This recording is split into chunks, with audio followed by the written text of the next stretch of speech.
전 세계가 충격에 빠졌습니다. 상상조차 할 수 없는 혹한 영하 50도의 지옥 같은 한파. 헬기조차 이륙할 수 없는 이곳에서 대한민국 구조대가 믿기지 않는 행동을 펼쳤습니다. 과연 이들에게는 어떤 충격적인 비밀이 숨겨져 있었을까요? 시작하기에 앞서 좋아요와 구독은 눌러주셨나요? 감사합니다. 충격과 감동의 실화 지금 시작합니다. 안녕하세요. 저는 이경호입니다. 47살 국제재난구조단 소속 구조 전문가예요. 한국소방청 특수구조대 출신으로 세계 각국의 재난 현장에 파견되는 일을 하고 있습니다. 제 인생에서 가장 잊지 못할 구조작전은 캐나다 로키 산맥에서 있었던 일이에요. 새벽 3시 갑작스러운 전화벨 소리에 잠에서 깼습니다. 캐나다 로키 산맥에서 조난된 노부부를 구조해달라는 요청이었어요. 현지는 100년 만에 한파와 기록적인 폭설이 쏟아지고 있었습니다. 얼마나 위험한 상황인가요? 체감온도 영하 50도입니다. 조난자가 살아있다면 기적이죠. 그 말을 듣는 순간 심장이 조여들었어요. 하지만 저는 포기할 수 없었습니다. 즉시 필요한 장비를 꾸렸어요. 저체온증 대처 키트 비상 식량, 한파용 특수 장비까지 그리고 동료 박지윤에게 연락했습니다. 지윤은 38살 베테랑 응급구조사예요.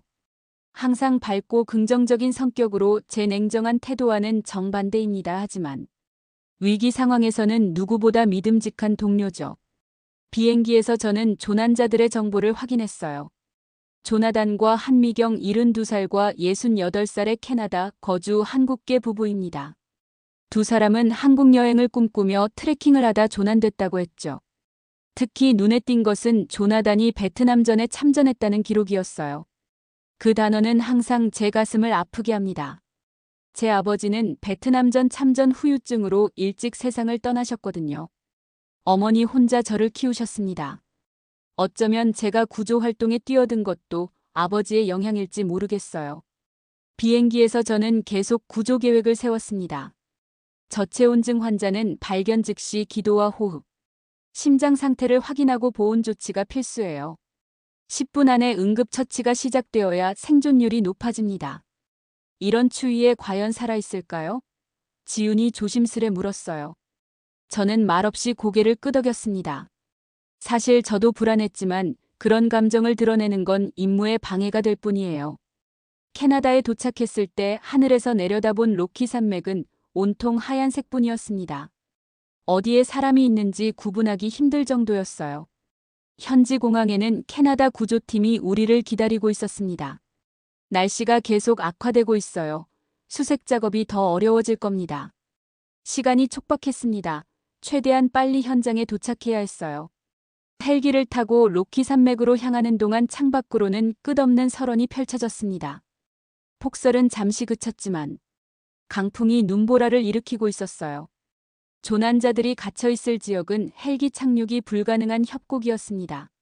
우리는 가장 가까운 지점에 착륙한 후 도보로 이동해야 했어요. 헬기에서 내려 눈 위에 발을 디뎠을 때 그 차가움이 뼛속까지 전해졌습니다.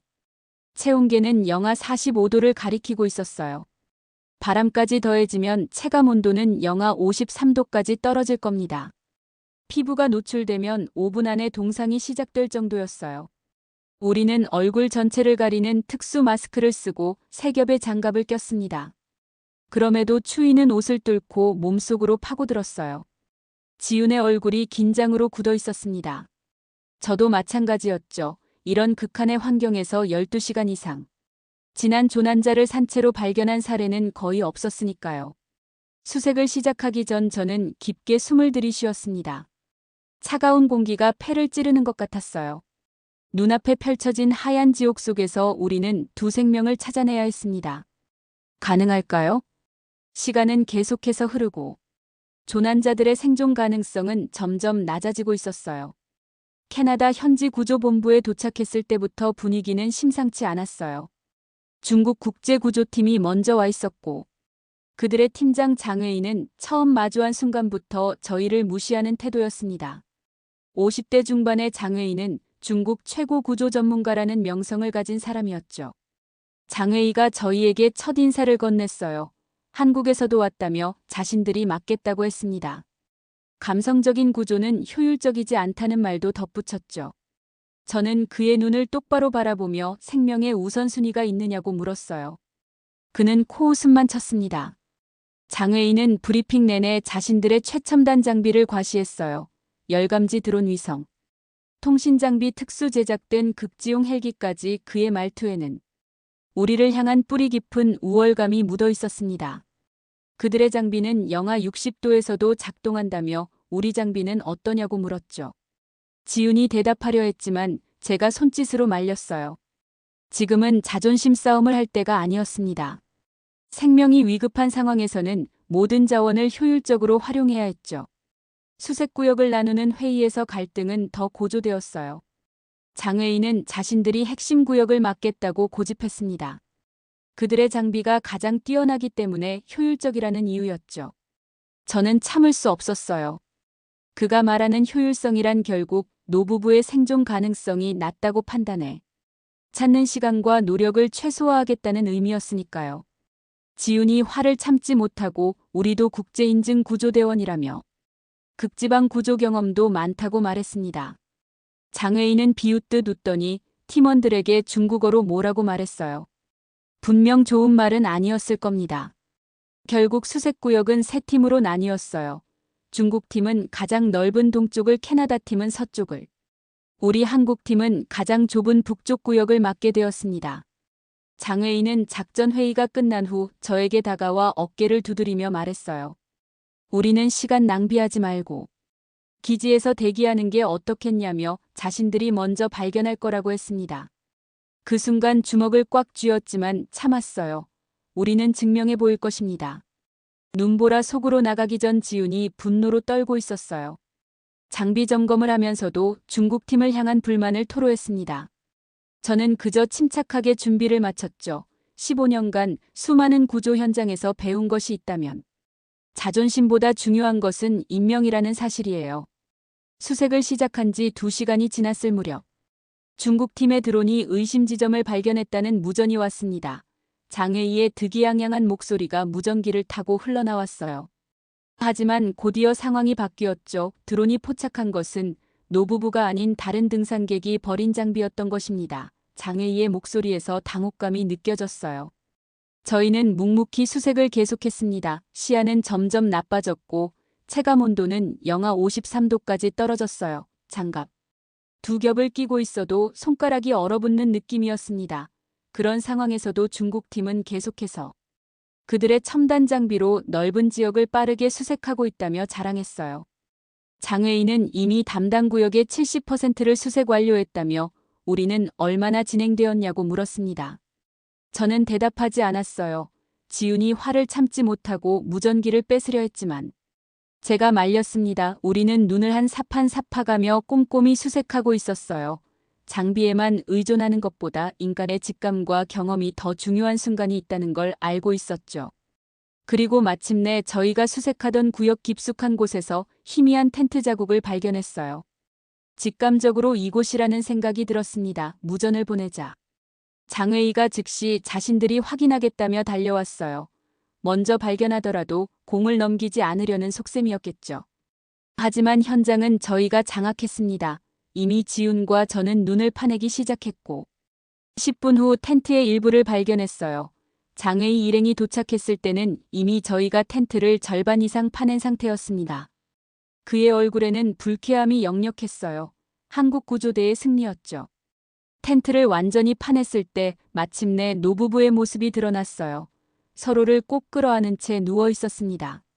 첫눈에 봐도 심각한 상태였죠. 두 사람 모두 창백한 얼굴에 입술은 파랗게 변해 있었어요. 저는 즉시 맥박과 호흡을 확인했습니다. 미약하지만 살아있었죠. 조나단의 상태가 더 위험해 보였어요. 체온계로 측정한 체온은 275도 심각한 저체온증 상태였습니다. 한미경은 283도로 조금 나은 상태였지만 두 사람 모두 생명이 위태로웠죠. 의학적으로 체온이 28도 이하로 떨어지면 심장마비 위험이 크게 증가합니다. 단 몇 분이라도 지체할 시간이 없었어요. 조나단이 희미하게 눈을 떴습니다. 그는 힘겹게 말했어요. 아내만 먼저 살려달라는 내용이었죠. 한미경도 의식이 있었습니다. 그녀는 도움을 청하며 떨리는 손으로 제 팔을 붙잡았어요. 그 순간 마음속에서 뭔가가 울컥 치밀어 올랐습니다. 지훈과 저는 신속하게 응급처치를 시작했어요. 기도를 확보하고 산소 마스크를 씌웠습니다. 젖은 옷은 최대한 제거하고 특수보온 담요로 몸을 감쌌죠. 하지만 이것만으로는 부족했어요. 체온을 빠르게 올려야 했습니다. 망설임 없이 제 파카를 벗었어요. 영하 50도가 넘는 극한의 추위 속에서 외투를 벗는 것은 자신의 생명을 위험에 빠뜨리는 행동이었죠. 하지만 그보다 중요한 건 눈앞의 생명이었습니다. 파카를 조나단에게 덮어주고 내 체온으로 그의 체온을 높이려 했어요. 지훈이 걱정스러운 눈빛으로 저를 바라보았습니다. 하지만 저도 구조 전문가로서 얼마나 위험한 상황인지 잘 알고 있었죠. 단 몇 분이라도 빨리 체온을 올리지 못하면 노부부는 살아남을 수 없었어요. 특히 조나단은 이미 맥박이 불규칙해지기 시작했습니다. 한미경이 남편을 걱정하며 떨리는 목소리로 말했어요. 조나단은 그녀에게 힘겹게 미소를 지어 보였죠. 50년 넘게 함께한 부부의 모습에서 깊은 사랑이 느껴졌습니다. 저는 그들을 반드시 살려내야 한다는 결심이 더욱 굳어졌어요. 응급처치를 하는 동안 조나단의 팔에 있는 문신이 눈에 들어왔습니다. 베트남전 당시 그가 속했던 부대의 상징이었어요. 문득 아버지 생각이 났습니다. 아버지도 이런 문신을 갖고 계셨죠. 가슴 한편이 아려왔어요. 이제와 아버지는 구할 수 없지만 눈앞에 이 사람은 구할 수 있습니다. 응급처치 키트에서 온열 패드를 꺼내 목겨드랑이 사타구니 부위에 부착했어요. 체온이 급격히 떨어진 환자는 이 세 부위를 중점적으로 따뜻하게 해야 합니다. 뜨거운 음료를 마시게 하는 것도 도움이 되지만 의식이 명료하지 않은 상태에서는 질식 위험이 있기에 조심해야 했죠. 시간이 흐를수록 제 몸도 차가워졌어요. 파카 없이 영하 50도의 한파에 노출되자 손가락과 발가락이 감각을 잃기 시작했습니다. 하지만 그런 것쯤은 참을 수 있었죠. 15년간 구조 활동을 하며 겪었던 극한의 상황들이 떠올랐어요. 이번에도 이겨낼 수 있습니다. 조나단의 맥박을 계속 확인했습니다. 다행히 약간씩 안정을 찾아가고 있었어요. 하지만 아직 위험한 상태였죠. 응급 들것을 준비하고 두 사람을 조심스럽게 옮겼습니다. 헬기 착륙 지점까지는 약 1km. 눈보라 속에서 그 거리는 결코 짧지 않았어요. 지훈이 한미경의 들것을, 제가 조나단의 들것을 들고 눈길을 헤치기 시작했습니다.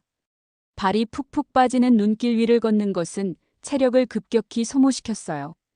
게다가 파카 없이 움직이니 체온이 빠르게 떨어졌죠. 손끝과 발끝이 얼어붙는 느낌이었습니다. 그런데 갑자기 조나단의 상태가 급격히 악화되기 시작했어요. 맥박이 불규칙해지더니 거의 느껴지지 않게 되었습니다. 들것을 내려놓고 심폐소생술을 시작했죠. 한미경이 울며 남편을 불렀어요. 절대 포기할 수 없었습니다. 가슴을 압박하며 저는 간절히 기도했어요. 아버지를 잃었던 그날의 무력감이 다시는 반복되지 않길 바랐습니다. 계속해서 압박을 하던 중 마침내 조나단의 맥박이 다시 느껴졌어요. 미약하지만 분명히 살아있었습니다. 다시 들것을 들고 걸었어요. 폭설과 강풍이 점점 더 심해졌습니다. 시야는 5m도 확보하기 힘들었죠. 하지만 제 마음속에는 단 하나의 목표만 있었어요. 두 사람을 살리는 것. 그것만이 제가 할 수 있고 해야 할 일이었습니다. 노부부 구조 작업을 진행하던 중 무전기에서 장혜희의 목소리가 들려왔어요. 그의 목소리는 어딘가 들떠 있었습니다. 유명한 VIP 관광객 일행이 조난되었다는 소식을 받았다고 했죠. 장혜인은 망설임 없이 노부부 구조는 후순위로 미루고 VIP 관광객을 먼저 구조하자고 제안했어요. 그의 논리는 VIP가 더 젊고 생존 가능성이 높으며 사회적 가치가 크다는 것이었습니다. 들을수록 분노가 치밀어 올랐어요. 생명의 우선순위를 매기는 그의 태도가 도저히 이해되지 않았죠. 저는 최대한 냉정하게 물었습니다. 그들이 진정한 구조대원이 맞는지를요. 생명을 구하는 일에 차별을 두는 것은 구조대원의 기본 윤리에도 어긋나는 일이니까요. 장혜인은 제 질문에 불쾌감을 드러냈어요. 자신들은 효율적인 선택을 하는 것뿐이라고 했습니다. 결국 저희는 홀로 노부부를 구조하기로 결심했어요. 장혜희 팀은 헬기를 타고 VIP 조난 지점으로 향했고 저희는 들것에 노부부를 실어 눈길을 헤치며 나아갔습니다. 체력은 계속해서 소모되었지만 포기하지 않고 전진했어요. 조나단의 상태는 여전히 위태로웠습니다. 체온은 조금 올라갔지만 맥박은 불안정했어요. 한미경은 의식이 좀 더 또렷해져 있었지만 남편을 걱정하며 계속 울고 있었죠. 저는 두 사람에게 희망의 말을 건넸습니다. 곧 안전한 곳에 도착할 거라고요. 헬기 착륙 지점을 향해 40분쯤 걸었을 때였어요. 갑자기 무전기에서 끊어질 듯한 소리가 들려왔습니다. 처음에는 누구인지 알아듣기 힘들었지만 곧 장웨이의 목소리임을 알 수 있었어요. 그리고 그 목소리에는 더 이상 오만함이 없었습니다. 장웨이는 길을 잃었다고 했어요. 무전기 응답이 없고 팀원들과 연락이 끊겼다고 했습니다. 그의 목소리에는 처음 듣는 공포가 묻어 있었어요. 자랑하던 첨단 GPS 장비도 위성, 통신 장치도 모두 혹한의 작동을 멈춘 상태라고 했죠. 믿기 힘든 상황 반전이었습니다. 불과 몇 시간 전만 해도 자신들의 장비와 기술을 과시하며 저희를 무시했던 그들이 이제는 조난자가 되었어요. 자신의 독선과 오만 때문에 팀 전체가 위험에 처한 것이었습니다. 장웨이는 계속해서 도움을 요청했어요.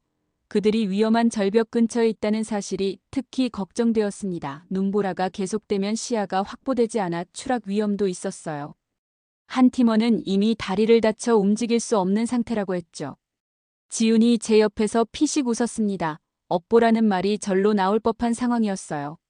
솔직히 저도 그들에게 약간의 쾌감을 느꼈습니다. 하지만 구조대원으로서 그런 감정에 휩쓸릴 수는 없었어요. 우리의 임무는 생명을 구하는 것이니까요. 무전을 통해 캐나다 구조대와 연락했습니다. 현 상황을 설명하고 도움을 요청했어요. 이제 우리는 어려운 결정을 내려야 했습니다.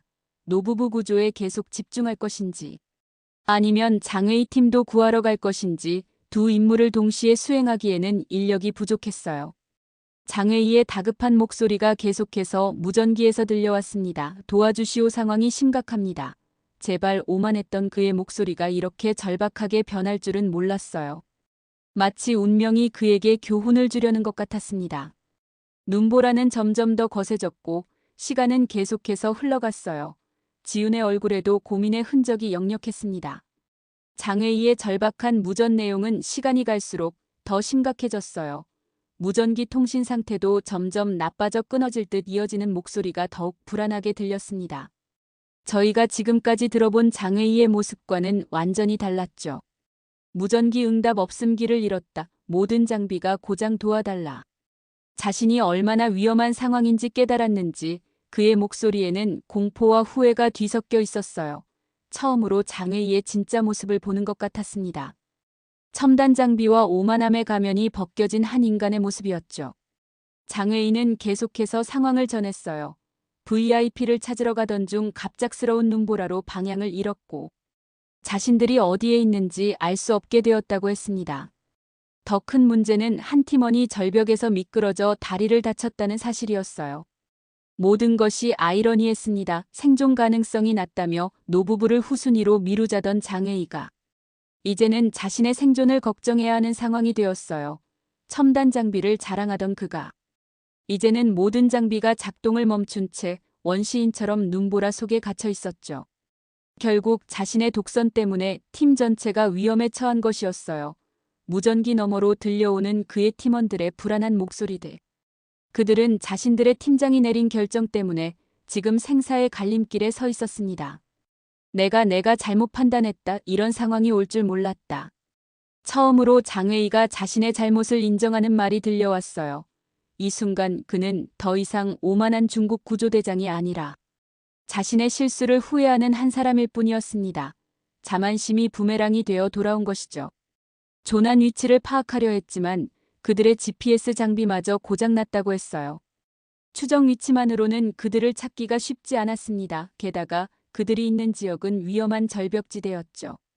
한 걸음만 잘못 디뎌도 수백 미터 아래로 추락할 수 있는 곳이었어요. 저희는 캐나다 구조팀과 연락해 상황을 공유했습니다. 그들은 노부부를 안전하게 이송하는 데 집중하라고 했어요. 하지만 생명을 살리는 일에 우선순위를 두지 않는다는 제 신념이 마음에 계속 맴돌았습니다. 지훈과 저는 눈빛을 교환했어요.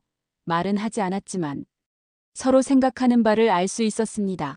노부부는 이미 안정을 찾아가고 있었고 캐나다 팀이 곧 헬기 착륙 지점에서 만날 예정이었죠. 하지만 장웨이 팀은 지금 당장 도움이 필요했어요.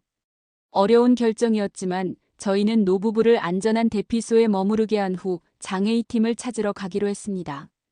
생명에는 우선순위가 없다는 제 신념을 지키는 선택이었어요. 설령 그것이 우리를 무시했던 사람들의 생명이라 해도 말이죠. 눈보라 속으로 다시 발걸음을 옮기며 마음속으로 다짐했습니다. 이것은 단순한 구조가 아니라 진정한 구조의 의미를 보여주는 일이라고요. 첨단 장비가 아닌 인간의 의지와 정신으로 하는 구조장애인에게 그 가치를 깨닫게 해줄 기회일지도 몰랐어요. 베트남전에서 돌아오신 후 늘 악몽에 시달리셨던 아버지. 그 악몽의 내용은 전우를 구하지 못했다는 죄책감에 관한 것이었죠. 어린 저에게 한번 들려주셨던 이야기였습니다. 장웨이 팀의 마지막 무전 위치를 향해 걸으며 생각했어요. 지금 제가 하는 일은 아버지가 하지 못했던 일인지도 모른다고요. 제가 구조대원이 된 것도 어쩌면 아버지의 그 한이 저에게 전해진 것일지도 모릅니다. 칼날 같은 바람이 얼굴을 핥히었어요. 체온은 점점 떨어지고 있었습니다. 파카 없이 영하 50도의 추위 속을 걷는 것은 자살 행위나 다름없었죠. 하지만 발걸음은 계속해서 앞으로 나아갔습니다.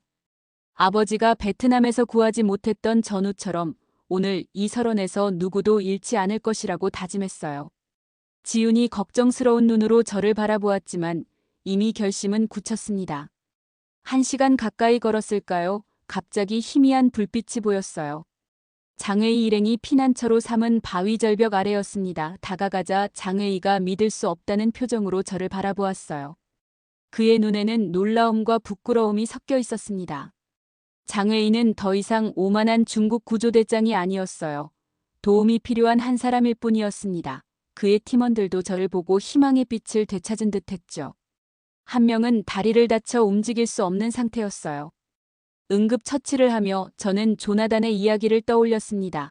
베트남전 참전 용사인 그가 보여준 용기와 희생정신을요. 그리고 제 아버지도 같은 전쟁터에서 싸웠다는 사실이 더욱 와닿았어요. 지금 눈앞에 놓인 상황이 마치 운명처럼 느껴졌습니다. 장웨이에게 아버지의 이야기를 들려주었어요. 베트남에서 전우를 구하지 못했다는 죄책감으로 평생을 괴로워하셨던 아버지의 이야기를요. 처음으로 제 개인적인 사연을 공유했습니다. 장웨이의 표정이 점점 변해갔어요. 자신이 얼마나 오만했는지 깨달은 듯했죠. 놀랍게도 장웨이의 아버지도 중국군으로 베트남에 있었다고 해요. 그는 한국군에게 구조받은 적이 있다고 했습니다. 세상은 참 좁았어요. 설마 우리 부모님이 같은 전장에 있었을 줄이야. 아버지가 구하지 못했던 전우가 장웨이의 아버지와 관련이 있을지도 모른다는 생각이 들었습니다. 다친 팀원을 업고 대피소로 향하는 길 장웨이와 저는 서로의 아버지 이야기를 나눴어요. 우리가 얼마나 다른 듯 비슷한지. 그리고 우리의 아버지들이 어떻게 전쟁의 상처를 안고 살아왔는지에 대해서요. 그는 더 이상 첨단 장비를 자랑하지 않았습니다. 오히려 진정한 구조의 의미를 깨달은 듯했어요. 눈보라는 여전히 거셌지만 마음속에는 이상한 평온함이 찾아왔습니다. 마치 아버지가 옆에서 걷고 있는 것 같았어요. 저는 이제 알았습니다. 아버지가 구하지 못했던 전우의 아들을 제가 지금 구하고 있는지도 모른다는 것을요.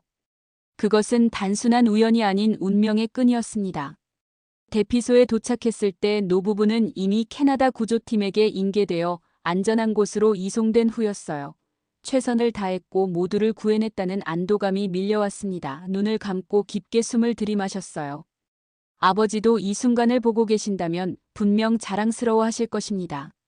병원 대기실에서 긴 밤을 보냈어요. 노부부와 장웨이 팀 모두 안전하게 후송되었지만 아직 안심할 수 없었습니다. 특히 조나단의 상태가 여전히 위중했죠. 의사들은 그의 나이와 저체온증의 심각성을 고려할 때 예후가 불확실하다고 했어요. 하지만 저는 그가 반드시 살아남을 거라는 확신이 있었습니다. 베트남전에서도 살아남은 그 강인한 의지를 가진 사람이니까요. 장웨이는 병실 한쪽에 조용히 앉아 있었어요. 더 이상 오만한 모습은 찾아볼 수 없었습니다. 그의 눈에는 깊은 반성과 감사의 마음이 담겨 있었죠. 간간히 우리 시선이 마주칠 때마다 고개를 숙이는 모습이 낯설었어요. 구조 중에 나눈 대화가 그에게 적지 않은 영향을 미친 것 같았습니다. 다음 날 아침 기적 같은 소식이 들려왔어요. 조나단의 상태가 안정을 찾기 시작했다는 겁니다. 그의 강인한 생명력이 또 한 번 증명되는 순간이었죠. 한미경은 남편 곁을 한시도 떠나지 않았고 그녀의 얼굴에도 안도감이 번져갔습니다. 퇴원 전날 조나단이 저를 따로 불렀어요. 그의 목소리는 여전히 약했지만 눈빛만은 또렷했습니다. 그는 베트남에서의 이야기를 들려주기 시작했어요. 한국군과 함께했던 작전 생사를 넘나들었던 순간들. 그리고 평생 잊지 못할 전우회에 대한 이야기였죠. 특히 한 한국 병사가 그를 구해줬던 일을 잊지 못한다고 했어요. 소름이 돋았습니다. 그가 언급한 작전 날짜와 장소는 제 아버지가 참전했던 곳과 정확히 일치했어요. 혹시 그 한국 병사가 제 아버지였을까요? 확인할 방법은 없었지만 마음 한구석에서는 그럴 거라는 확신이 생겼습니다. 반세기가 넘는 시간이 흐른 뒤 이렇게 다시 인연이 이어진다는 것이 신기했어요. 한국으로 돌아온 지 한 달 후 뜻밖의 소식을 받았습니다. 조나단과 한미경 부부가 한국을 방문한다는 내용이었어요. 그들은 오랫동안 계획했던 한국 여행을 실현하기로 했고, 특히 국립현충원을 방문하고 싶다고 했습니다. 아버지가 묻힌 곳이기도 했죠. 봄이 시작되는 3월의 어느 날, 저는 국립현충원에서 노부부를 다시 만났어요. 건강을 완전히 회복한 조나단의 모습은 그날의 위태로웠던 모습과는 사뭇 달랐습니다. 한미경은 한국에 돌아온 기쁨에 눈물을 글썽이고 있었어요. 그리고 놀랍게도 장웨이도 함께였죠. 장웨이는 완전히 달라져 있었어요. 그의 오만함은 온데간데 없고 겸손하고 조용한 모습이었습니다. 그는 이번 방문이 단순한 여행이 아니라 자신의 삶을 돌아보는 시간이라고 했어요. 특히 조나단에게 직접 사과하고 싶었다고 했죠. 자신이 효율성만 따지며 생명의 가치를 경시했던 것에 대해 깊이 반성했다고 합니다. 조나단은 베트남전 참전용사 묘역 앞에서 오랫동안 묵념했어요. 그의 눈에는 깊은 감사와 존경의 마음이 담겨 있었습니다. 한미경은 한국어로 조용히 기도를 올렸고 장웨이는 그저 침묵 속에서 묘비를 바라보고 있었죠. 아버지의 묘 앞에 섰을 때 조나단이 뜻밖의 말을 했어요. 자신을 구해준 한국 병사의 이름이 혹시 이태호는 아니냐고 너무나 놀라웠습니다. 이태호는 제 아버지의 이름이었으니까요. 조나단은 아버지의 사진을 보자마자 그를 알아보았어요. 50년이 지났지만 그 얼굴을 잊을 수 없었다고 했죠. 눈물이 쏟아졌습니다. 아버지가 구했던 병사가 바로 조나단이었고 제가 로키 산맥에서 구한 것은 아버지의 흔인이었던 거예요. 이런 우연이 있을 수 있을까요? 아니, 이건 우연이 아닌 운명이었을 겁니다. 제가 구조대원이 된 이유. 그리고 그 극한의 눈보라 속에서도 포기하지 않았던 이유가 여기에 있었을지도 모릅니다. 장웨이는 이 모든 이야기를 듣고 깊은 감동을 받았어요. 그는 자신도 구조 활동에 임하는 자세를 완전히 바꾸겠다고 다짐했습니다. 장비와 기술보다 중요한 것은 생명을 향한 존중과 진심이라는 것을 깨달았다고 했죠. 어떤 의미에서는 이번 사건이 그에게도 새로운 출발점이 되었나 봅니다. 국립현충원을 나서며 조나단이 말했어요. 자신은 50년 넘게 한국의 감사의 마음을 전하고 싶었다고 그리고 이제야 그 마음을 전할 수 있어 기쁘다고요. 저에게는 그 말이 아버지에게 전해진 것 같아 가슴이 뭉클했습니다. 그날 저녁 우리는 함께 식사를 했어요. 한국의 전통 음식을 처음 접하는 장웨이는 어색해했지만 조나단은 군 시절 먹었던 추억의 맛이라며 즐거워했습니다. 서로 다른 나라 다른 세대의 사람들이지만 이렇게 한 테이블에 앉아 이야기를 나누는 것이 신기했어요. 다음 날 조나단 부부는 한국 여행을 계속하기 위해 떠났고 장웨이는 중국으로 돌아갔습니다. 하지만 우리의 인연은 여기서 끝나지 않았어요. 지금도 우리는 종종 연락을 주고받으며 각자의 일상을 나눕니다. 특히 장웨이는 중국 구조팀의 훈련 방식을 완전히 바꾸었다고 해요.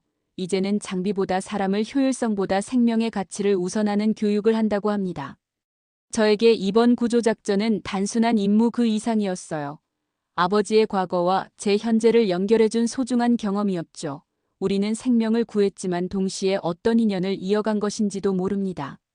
그리고 그 과정에서 진정한 구조의 의미도 다시 한번 깨달았어요. 눈이 내리는 날이면 가끔 그날의 극한 상황이 떠오릅니다. 하지만 이제는 그 기억이 두렵지 않아요. 오히려 따뜻함으로 가슴이 채워지죠.